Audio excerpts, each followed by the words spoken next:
The Reserve Bank has left interest rates on hold for the 8th consecutive month amid concerns a reduction could further inflame an already overheated property market.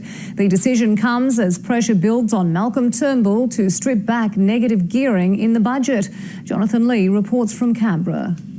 The Prime Minister and Treasurer inspecting bench tops, but when it comes to negative gearing, the government's position is set in stone. Stand back a little bit. Yeah, stand back, okay. It might blow a little bit. Many are waiting for the housing market to do just that.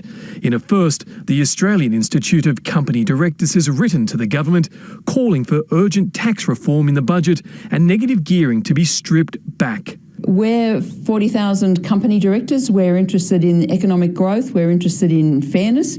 And we think that our children and grandchildren won't be able to buy houses. The big end of town backing Labor's argument. We have a policy which is good for financial stability, good for the budget and good for housing affordability, and Scott Morrison refuses to pull that lever. Making houses more affordable means reducing their value. Economists expect the market will go off the boil later in the year as lenders tighten their leash on investors. Here we are, April, we're seeing the regulations being tightened. The last 2 or 3 months we've seen interest rates going up from the banks to investors and owner-occupiers.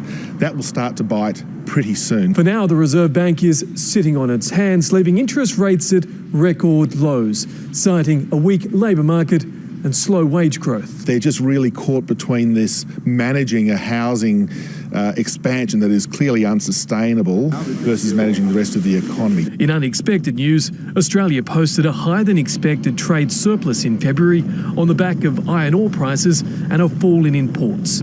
That's money in the coffers when the Treasurer needs it the most. Jonathan Lee, 10 Eyewitness News.